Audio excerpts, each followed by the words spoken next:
Bismillahirrahmanirrahim. Assalamualaikum warahmatullahi wabarakatuh.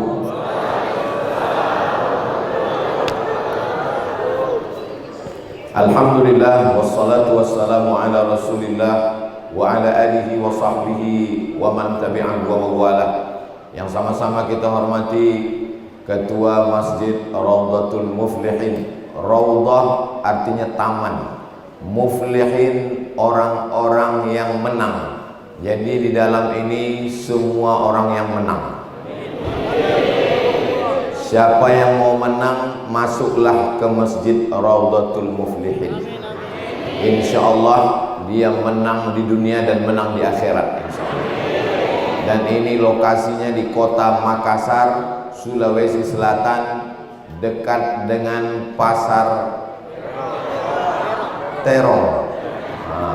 Terong itu ada satu hadis bunyinya al-bazinjan syifa'un min kulli da'. Terong obat dari segala macam penyakit. Hadisnya hadis palsu. Yang membuatnya siapa? Tukang jual terong. Tapi yang jelas terong itu adalah obat yang paling mujarab. Nama penyakitnya lapar. Dan saya termasuk orang yang suka makan terong. Ada orang mengatakan jangan banyak makan terong, nanti badan lemas. Sampai sekarang alhamdulillah saya sehat walafiat. Jadi silakan saja makan terong. Mungkin yang membuat lemas itu kalau terongnya dari duit haram.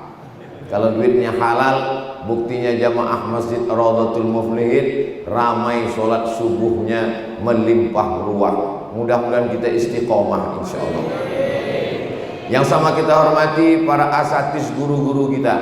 Kakak kelas saya di Al-Azhar Mesir, ada Al-Mukarram Ustadz Hasbi, ada Ustadz Abdullah Yusuf, yang paling senior di antara kami Ustadz Anwar Sadat, dan para ustadz-ustadz guru-guru kita yang tak dapat saya sebutkan satu persatu. Bapak-bapak, ibu-ibu, hadirin hadirat, muslimin muslimat, mukminin mukminat yang belum kawin dan belum sunat, semuanya insya Allah dimuliakan Allah Subhanahu wa ta'ala. Amin ya rabbal alamin. Saya punya usaha, lalu kemudian kekurangan modal, maka saya membuka peluang. Siapa di antara bapak ibu yang mau memasukkan modal 100 juta, maka satu bulan dia akan dapat keuntungan. Kalau satu bulannya 10 juta, berarti setahun dia masukkan dapat 120. Itu namanya investasi. Ternyata saya ambil 100 dari bapak, 100 dari ibu, 100 dari abang, 100 dari adik, terkumpul duitnya. Lalu saya ngomong di tempat lain, setelah dicari-cari usahanya tidak ada, duit itu aja yang diputar-putar. Itu namanya investasi bodong. Setelah 2-3 kali putar, orang percaya, dimasukkannya 100, dimasukkannya lagi 200. Setelah uang terkumpul banyak, dilarikan. Akhirnya jamaah stres, keluarlah berita korban investasi bodong. Sekarang lagi ramai-ramainya. Maka kalau orang betul investasinya, tanya dulu, ini investasinya usahanya bidang apa? Ini bidang ternak pak. Ternak apa? Ikan. Enggak ada ikannya. Ternak ayam, ayamnya juga tidak kelihatan. Ini pasti menghasilkan dan tidak pernah rugi. Ternak apa? Rupanya ternak tuyul. Bohong ini semua. Kalau yang betul itu namanya mudharabah dalam ekonomi syariah, bagi hasil. Kalau untung sama-sama kita bagi, kalau rugi kita sama-sama menanggung kerugiannya. Kalau nggak pernah rugi, untung terus, riba namanya. Itulah dia lintah darat. Semua yang di air itu kalau sudah naik ke darat jahat semua. Lintah darat. Satu lagi buaya. Buaya ini kalau dia di air dia ganas. Begitu dilihatnya ada orang di tepi sungai mancing, dia tangkap langsung. Tapi kalau dia sudah naik ke darat, dia menjadi lembut. Hai sayang. Itu namanya buaya. Macam kenal aja. Mudah-mudahan kita diselamatkan dari lintah darat dan buaya darat. Sekarang bicara tentang investasi, orang sangat tertarik dengan dunia investasi. Dulu iklannya di koran, sekarang koran sudah tidak laku lagi. Karena semua orang pakai medsos, dari mulai FB, Instagram, masuk ke grup-grup WhatsApp. Grup yang paling ditakuti sekarang namanya grup mak-mak. Maka grup-grup ibu-ibu ini luar biasa. Bapak-bapak banyak yang terselamatkan dari pelakor gara-gara grup-grup ibu-ibu ini. Betul bu? Betul kata mereka. Nah, maka investasi apa yang tidak putus? Nabi SAW sampai ke kota Al-Madinah Al-Munawwarah, disambut dengan lagu Tala'al badru alaina min saniyatil wada wajaba syukru alaina mada'a lillahi da ayyuhal mab'usu fina jitabil amril muta' wa ada lupa pula jita syarraftal madinah marhaban ya khairada. Ustaz Somad tadi datang disambut dengan tola al-badru alaina. Badru artinya bulan purnama. Kalau bulannya bulat itu namanya badru. Kalau bulannya sabit itu namanya hilal. Makanya kita kalau menyambut Ramadan itu yang dilihat badru atau hilal? Hilal. Dua-duanya sudah jadi nama orang Makassar, Pak Badar dan Pak Hilal. Maka Nabi datang disambut dengan tola'al badru, bulan purnama sudah terbit, bulan yang menerangi kota-kotanya menjadi terang. Bahasa Arabnya Munawwarah, maka disebutlah kota itu Al-Madinah Al-Munawwarah. Di tempat saya, pengantin baru keluar kamar disambut pakai lagu itu juga. Tola'al badru alaina. Pas dibuka pintu kamar, pengantinnya hitam. Dibilang orang, loh ini bulan purnama kok hitam? Hitam-hitam si tampuk manggis, walaupun hitam dipandang manis. Itu untuk menyenangkan hati orang yang hitam. Banyak sekarang orang Indonesia itu tidak pede dengan warna kulitnya. Sudah dikasih Allah nikmat yang luar biasa. Orang Amerika, orang Eropa tidak suka kulit putih. Mereka pergi ke Bali, beli tiket pesawat, beli hotel mahal, nginap, hanya untuk berjemur di pantai Kuta, biar supaya kulitnya hitam. Kita sudah hitam, dijadikan putih. Sampai minum jus bengkoang 3 bulan. Pakai skincare, muka putih, tangan hitam. Pede saja dengan kulit kita. Itu adalah pemberian dari Allah Subhanahu wa ta'ala. Bapak Ibu yang kemana tadi ceritanya? Dari investasi kok warna kulit. Maka setelah Nabi sampai di kota Al-Madinah Al-Munawwarah, semua menarik ontanya. Yang satu menarik, nginap tempat kami. Yang satu menarik, nginap tempat kami. Kata Nabi SAW, da'ahu, biarkan onta saya ini berjalan, fa innaha ma'murah. Da'ha, biarkan dia berjalan, fa innaha ma'murah.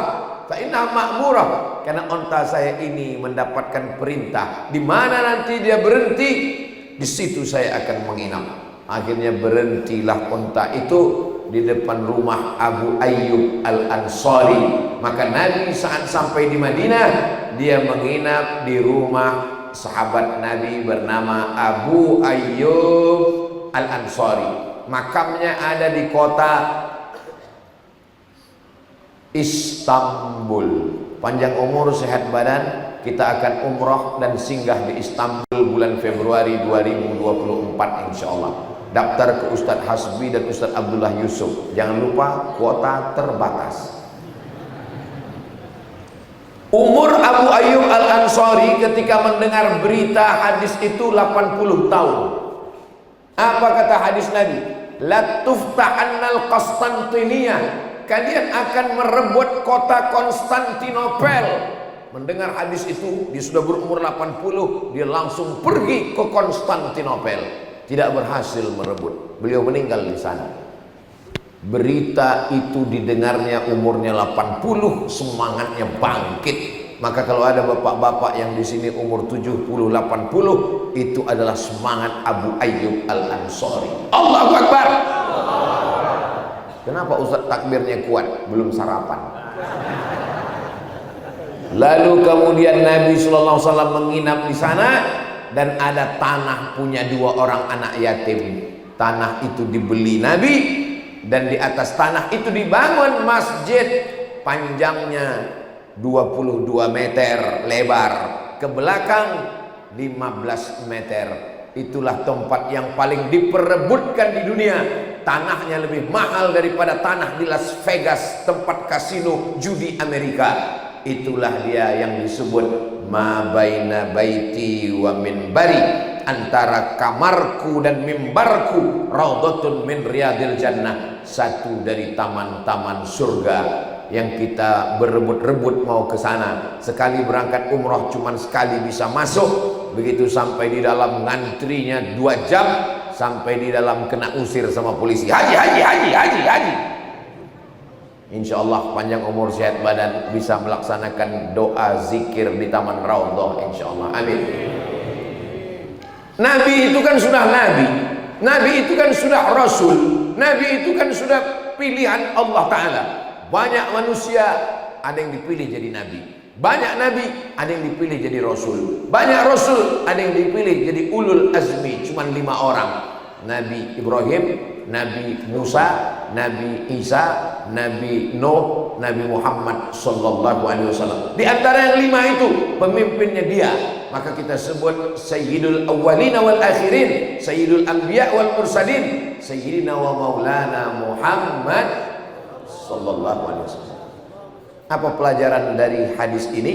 Walaupun dia Nabi, walaupun dia Rasul, walaupun dia ulul azmi, dia tetap ingin berinvestasi akhirat, mewakafkan tanah yang dia beli dari 2 anak yatim menjadi Masjid Nabawi, mengalir sampai hari kiamat. Nabi yang sudah dijamin masuk surga, Nabi yang pertama masuk surga, tidak ada orang boleh masuk surga kecuali dia.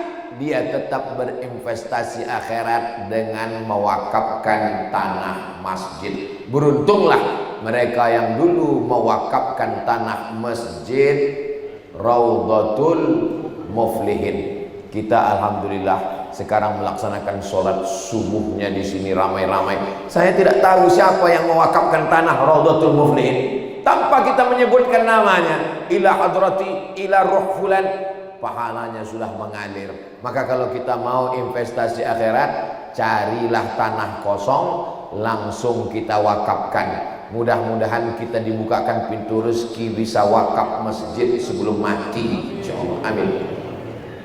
Saya mau hasil dari ceramah subuh ini, saya dapat berita nanti setelah pulang ke Riau. Assalamualaikum Ustaz Somad. Waalaikumsalam.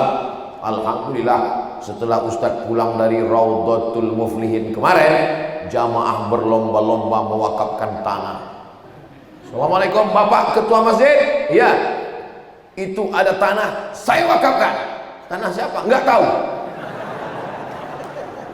Gimana mewakafkan tanah kita enggak tahu tanah siapa? Jadi pastikan dulu tanah ini memang punya kita. Saya wakafkan tanah bapak saya. Oh, enggak bisa. Tanah ayah kita itu tanah ahli waris, kita masih berkongsi. Itu tanah bapakmu. Iya. Kau adik-beradik berapa orang? 12. Berarti ada jatah 11 orang di sana. Kalau bapakmu meninggal, dibagi jatahmu yang kau wakafkan. itu baru boleh. Wakaf itu mesti ada unsur 4. Yang pertama orang yang berwakaf, yang kedua yang menerima wakaf, nazir namanya, ketua yayasan, ketua masjid, ketua Badan Wakaf Indonesia BWI, yang ketiga ada barang yang diwakafkan, tanah, ruko, rumah, yang keempat ada ijab dan kabul. Saya wakafkan ruko ini 2 pintu. Mana? Itu loh, baru pintunya aja 2. Saya wakafkan ruko ini 2 pintu. Hasilnya 1 bulan biasanya 5 juta, 1 tahun 60 juta. Hasilnya untuk MDA tahfiz Quran tunai. Kata ketua yayasan, saya terima, sah. Itulah investasi akhirat, mengalir sampai hari kiamat insyaallah. Amin. Yang punya rumah yang besar sebesar lapangan sepak bola, tinggal ketika meninggal dunia habis diperebutkan istri dan anak-anak. Anak tidak terlalu ganas, menantu ini yang luar biasa. Betul Bu? Betul kata mereka. Punya mobil mahal 2 miliar. Begitu kita meninggal, habis. Siapa yang ngambil? Diambil oleh rental. Rupanya mobilnya mobil sewa. Ustaz Somad itu kalau ceramah di mana-mana mobilnya mewah. Orang kaya Ustaz Somad itu. Mobil panitia. Bapak Ibu yang dimuliakan Allah Subhanahu wa taala, maka yang tinggal kekal abadi ma'akal tafa'afnaita. Ada orang duitnya banyak, dibelikan makanan busuk. Wa malabista fa'ablaita, dibelikan kepakaian lapu, dibelikan makanan busuk, diberikan pakaian lapu. Wa matasaddaqta fa'abdaita, yang diwakafkan itulah yang kekal abadi. Wakaf nggak boleh hilang, nggak boleh habis. Wakaf tanah nggak habis. Sampai sekarang belum ada orang Islam makan tanah. Wakaf bangunan, semen, batu bata, kerikil, besi, pasir, ini wakaf semua. Wakaf lampu, Masya Allah. Melihat lampu masjid Raudhatul Muflihin mengingatkan kita ke Masjid Nabawi. Allahumma sholli ala sayyidina Muhammad wa ala ali sayyidina Muhammad. Lampunya terang benderang, kaligrafinya mengingatkan kita pada Al-Quran. Ar-Rahmanir Rahim, Maliki Yaumiddin, Iyyaka na'budu wa iyyaka nasta'in. Al-Fatihah. Al-Fatihah artinya pembuka. Banyak-banyak baca surat Al-Fatihah, terbuka pintu hati anak-anak yang susah belajar. Baca banyak Al-Fatihah, terbuka pintu jodoh yang mau nikah. Saya udah nikah Pak Ustaz, baca Al-Fatihah banyak-banyak untuk apa? Supaya punya anak, bukan nikah lagi. Yang punya usaha bisnis di warung, di kedai, tempat dagang, banyak-banyak Al-Fatihah, dibukakan Allah pintu-pintu rezeki dan pintu-pintu keberkahan. Ada wakaf AC, ini AC-nya banyak sekali, Masya Allah. 1, 2, 3, 4, 5, 6, 7, 8, 9, 10, 11. Maka dingin, tenang, nyaman. Saya selama tausiah di Makassar, rasanya yang paling nyaman inilah di Masjid Raudhatul Muflihin. Sejuk, tenang, Masya Allah. Pahala orang yang mewakafkan AC ini, kalau dia masih hidup maka tenang dinginlah hidupnya. Kalau dia sudah meninggal, liang lahatnya ada AC-nya, dingin tenang. Jadi siapa yang mengatakan jangan buat rumah besar-besar, rumah tidak dibawa mati? Siapa bilang rumah tidak dibawa mati? Rumah bisa dibawa mati. Rumah mana? Rumah yang diwakafkan. Tapi jangan gara-gara ini bapak pulang semua mewakafkan rumah. Istrinya nanti ngamuk ke saya. Jangan undang lagi Ustaz Somad ke Makassar. Kenapa? Habis rumah kami diwakafkan suami kami. Jangan khawatir ibu-ibu. Seorang suami kalau mau mewakafkan hartanya, maka Badan Wakaf Indonesia tidak akan mau menerima sebelum istri dan ahli waris membubuhkan tanda tangan. Karena kalau tidak itu wakaf berperkara. Makanya kadang kita lihat ada ruko, jangan sewa ruko ini, bermasalah. Kenapa? Karena masih ada sangkut paut masalah tanah. Saya kebetulan bersama teman-teman sahabat di Yayasan Tabung Wakaf Umat mengelola wakaf juga bersama kawan-kawan dan sahabat. kebetulan kami dapat tanah wakaf. Macam-macam. Lama hidup banyak dirasa, jauh berjalan banyak dilihat. Lama ngelola wakaf, ketemu orang kepalanya macam-macam, rambut sama hitam, isinya macam-macam.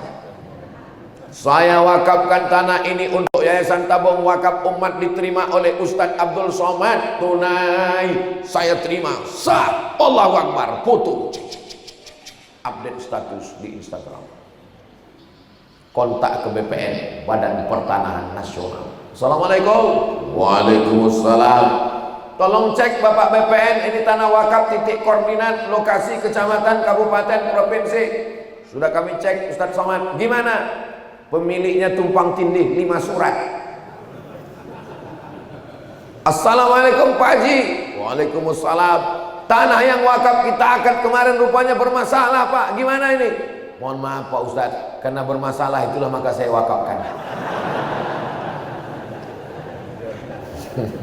Saya yakin dan percaya itu tidak ada terjadi di Makassar, karena orang Makassar tanahnya sudah selesai clear, baru dia wakafkan insyaallah. Amin. Ada pula jamaah yang cerita, alhamdulillah Ustaz Somad, masalah yang Ustaz hadapi itu tidak pernah terjadi di tempat saya. Kenapa gitu Pak? Karena memang nggak ada yang berwakaf. Bapak Ibu yang dimuliakan Allah Subhanahu wa taala, wakafkan atas nama almarhumah ibu, itu investasi mengalir sampai hari kiamat. Datang sahabat Nabi namanya Sa'ad. Sa'ad pakai dal, pakai ain. Sa'ad artinya bahagia. Jadi kalau ngasih nama anak itu kasih nama yang ada maknanya. Siapa namanya? Sa'ad, bahagia. Siapa namanya? Abdullah, hamba Allah. Siapa namanya? Abdurrahman. Siapa namanya? Abdus Somad. Siapa namanya? Arsyad. Rasa-rasanya orang Makassar banyak nama Arsyad. Arsyad artinya lurus, benar hidupnya. Dan biasanya orang Makassar namanya ada dinnya, namanya Hasanuddin, Zainuddin. Banyak nama. Itu din artinya agama. Zainuddin perhiasan agama. Hasanuddin, Hasan artinya baik, din agama. Jadi kenapa orang Makassar itu agamanya baik? Karena namanya ada din di ujung. Tapi yang zaman sekarang sudah tidak lagi banyak pakai nama ini. Pakai nama, masya Allah. Siapa namanya? Ronaldo. Bisa main bola? Enggak. Bapak Ibu yang dimuliakan Allah Subhanahu wa taala. Begitu ditanya, "Kenapa namanya macam-macam?" What is in a name? Apalah arti sebuah nama? Dalam Islam nama itu adalah doa. Saya dikasih nama Abdus Somad, doa dari kakek saya supaya cucuku ini menjadi Abdus Somad, hamba Allah. Jangan jadi hamba harta, jangan jadi hamba kuasa, jangan jadi hamba tahta, jangan jadi hamba wanita, tapi menjadi hamba Allah. Ini yang hadir di masjid ini semuanya hamba Allah. Dari mana Ustaz tahu? Mereka mengalahkan ngantuknya, mengalahkan tidurnya. Dia hanya menjadi hamba Allah Subhanahu wa taala. Datang dia ke masjid. Ini Ustaz Somad ini ceramah aja ini, datang ke masjid, dia aja datang terlambat.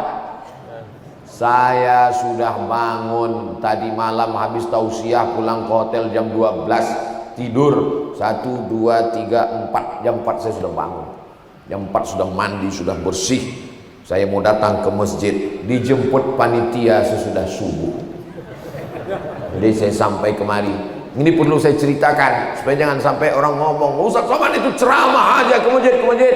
Dia aja datang ke masjid terlambat. Bukan salah saya. Ini perlu saya jelaskan supaya apa? Jangan ada dusta di antara kita.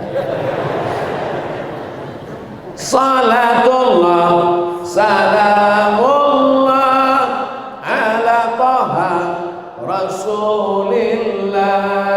Salatullah, salamullah ala yasin habibillah. Ustaz kok tiba-tiba sholawat? Itu cek sound aja sebetulnya. Lagi ngetes, mantap tak suara mikrofon masjid Raudhatul Muflihin. Masya Allah, suara saya biasa aja. Kalau tadi terdengar merdu, itu karena sound sistemnya mantap. Ustadz Somad, kalau Ustadz ceramah tolong sampaikan supaya pengurus memperbaiki sound system. Itu pesan Pak Ketua DMI, Dewan Masjid Indonesia, Pak JK. Waktu ketemu beliau, beliau manggil saya Ustaz Samad. Ustaz Samad tolong sampaikan. Kenapa? Karena 80% peran masjid itu ada pada sound system. Imam, khatib, bilal, penceramah. 4 itu isi masjid ada di sound system. Imam suaranya Bismillahirrahmanirrahim. Gimana kalau sound system nggak bagus?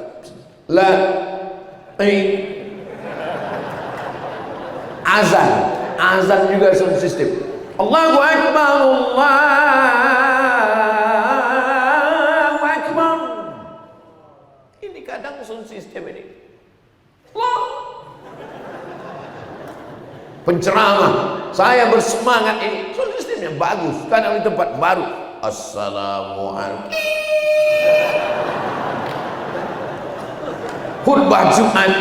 Khutbah Jumat, orang yang tidak pernah datang pengajian, nggak peduli sama pengajian. Di saat dia datang sholat Jumat cuman 15 menit, 20 menit, maka itulah saat yang paling utama memasukkan pesan takwa ke telinganya. Di saat itu pula lah suara mic sedang kacau-kacau. Maka pernah saya khutbah terpendek selama dalam perjalanan saya tausiah 3 menit. Lihat khutbah 3 menit. Alhamdulillah, wassalatu wassalamu ala Rasulillah wa ala alihi wa sahbihi wa man tabi'ahu wa mawala. Ya ayyuhalladzina amanu taqullah usikum wa nafsi bitaqwallah. Saya pun duduk. Habis itu saya berdiri lagi. Alhamdulillah, wassalatu wassalamu ala Rasulillah. Ya ayyuhalladzina amanu taqullah. Allahumma shalli ala sayyidina Muhammad wa ala ali sayyidina Muhammad. Usikum wa nafsi bitaqwallah. Allahumma ighfirlil muslimina wal muslimat. Habis itu saya turun. Iqamat langsung. Allahu Akbar, Allahu Akbar. Selesai sholat Jumat, jamaah nanya, kok pendek sekali Pak Ustaz? Mic-nya mati. Yang panjang saya khutbah nggak sampai ke telinga jamaah. Tapi di Masjid Raudhatul Muflihin sound sistemnya Masya Allah banyak. Ada beberapa masjid sound sistemnya banyak tapi nggak hidup. AC-nya hidup, lampunya hidup, sound systemnya hidup, dan ini wakaf. Bisa wakaf sound system, bisa wakaf kipas angin, bisa wakaf AC, kaligrafinya juga cantik luar biasa. Ya ayyuhalladzina amanu, hai orang beriman, idza nudiya lis-shalah, kalau kamu dipanggil untuk melaksanakan salat yaumal jumu'ah, hari Jumat, fas'au ila dzikrillah, bersegeralah engkau berzikir mengingat Allah, wa dzarul bai', tinggalkan jual beli terong. Dzalikum khairul lakum, itu lebih baik bagi kamu, in kuntum ta'lamun, kalau kamu tahu mana yang baik mana yang buruk. Begitu banyak ayat Al-Quran. Kenapa tentang ayat jual beli yang ditulis? Karena masjidnya dekat pasar. Bukan sembarangan nulis. Oh, itu bacaannya Pak Ustaz. Iya, saya sudah lama sholat di sini nggak tahu itu bacaannya Pak Ustaz. Ustaz Somad nggak boleh menyepelekan, itu hanya bercanda aja Ustaz Somad. Bapak Ibu yang dimuliakan Allah Subhanahu Wa Taala, kaligrafi yang macam-macam, ini semua manfaat wakaf. Yang berwakaf ini mengalir pahalanya untuk dia sampai hari kiamat, insya Allah. Amin ya rabbal alamin. Setelah terbit matahari, terang benderang di luar, baru saya tahu rupanya masjid kita ini di lantai 2. Ini atap rumah orang. Di bawahnya apa ini? Masjid juga. Jadi ada jamaah di bawah. Pakai layar. Oh, mana kamera jamaah yang untuk di bawah? Ini kameranya. Hai guys. Saudaraku yang ada di lantai bawah, kalian jangan merasa berkecil hati. Kami yang ada di atas ini belum tentu lebih mulia daripada kalian yang di bawah. Boleh jadi kalian yang di bawah lebih dulu masuk surga daripada kami. Kenapa diaminkan? Saking semangatnya. Yang jelas kalian yang di bawah lebih dulu bisa belanja ke pasar daripada kami, karena kami ngantri dulu. Jadi kita ini merasa bahagia, berbahagia bukan karena diri kita yang bahagia, tapi karena didoakan orang lain. Saya bisa datang ke Makassar ini kan karena doa orang Makassar, doa jamaah Masjid Raudhatul Muflihin. Betul. Mereka mendoakan, ya Allah, sehatkan Ustaz Somad, panjangkan umurnya, supaya kami bisa berjumpa hari subuh, hari Sabtu, ya Allah, bulan November, ya Allah. Setelah nanti dia datang ke masjid kami, terserahlah ya Allah.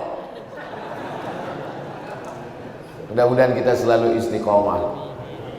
Ya Rasulullah, kata Sa'ad, ya ummi matat, ibu saya sudah mati, meninggal dunia. Afa atasaddaqu anha, bolehkah saya bersedekah, pahalanya mengalir untuk dia?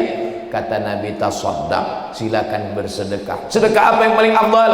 Kata Nabi, membuat sumur tempat air. Akhirnya saat mengambil pacul, mengambil cangkol, digalinya tanah, dia wakafkan sumur. Maka untuk zaman sekarang Bapak tidak perlu menggali sumur, cukup hidupkan mesin sumur bor. Maka ada program namanya program wakaf sumur bor. Tapi rasanya di Makassar air kita tidak kekurangan. Apalagi saya tadi tinggalnya di tepi air. Di mana tuh? Di hotel di samping laut. Kita tidak kekurangan air. Iya Pak Ustaz, tapi air asin mana bisa diminum? Wakaf mesin penyulingan air laut. Madinah, Makkah, Tandus. Kenapa? Jeddah. Dari mana airnya? Air laut merah yang disuling. Jadi mesin ini juga bisa menjadi wakaf. Begitu banyak investasi wakaf untuk pondok pesantren, hadiahkan, datang ke pondok pesantren, wakaf rumah Quran. Assalamualaikum Ustaz Somad. Waalaikumsalam. Saya mau mewakafkan rumah Ustaz.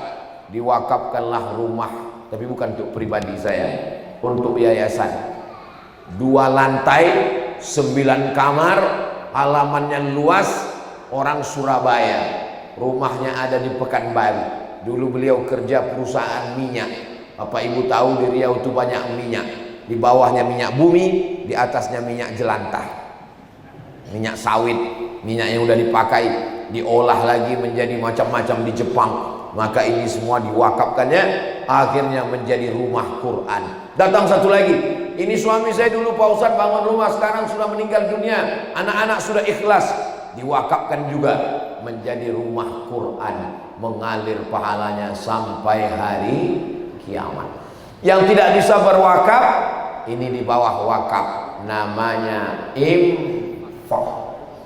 Ngasih duit, duitnya dipakai untuk operasional masjid, bayar listrik, bayar air, bayar honor, bayar semuanya, duitnya hilang, duitnya habis. Itu namanya infak. Infak itu materi, benda. Tapi ada yang bilang sodakoh Pak Ustaz. Sodakoh di bawah lagi. Jadi yang paling tinggi adalah zakat.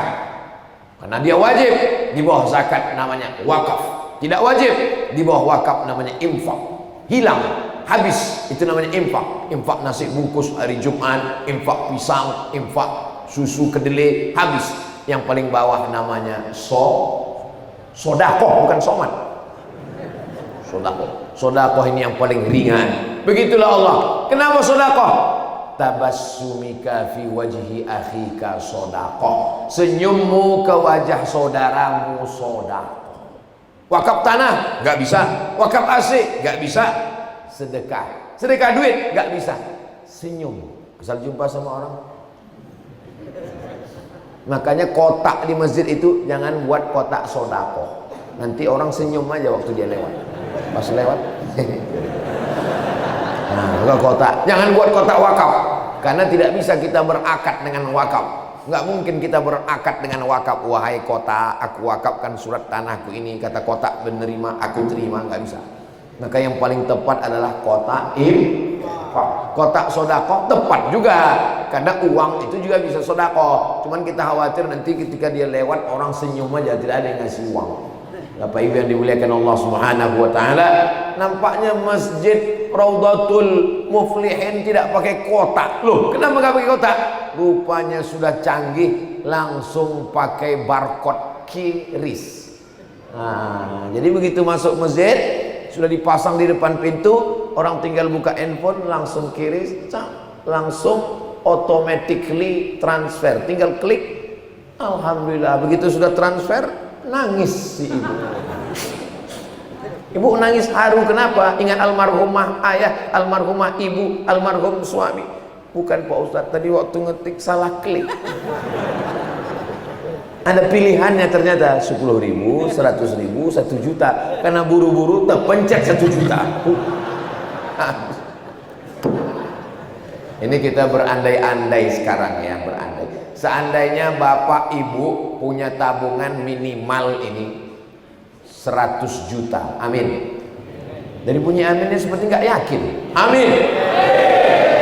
100 juta. Tiba-tiba masuk ke masjid Raudhatul Muflihin, pas klik terpencet 1 juta. Berarti yang menjadi amal jariah 100 juta. Yang tinggal di bank 99 juta.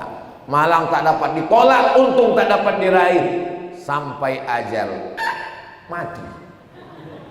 Yang dibawa yang 1 juta itu atau yang 99? Yang 1 juta itulah yang dibawa mati. Itulah yang investasi akhirat. Yang 99 juta diambil istri. Kalau istri meninggal diambil suami untuk modal usaha. Kita nggak boleh suuzon.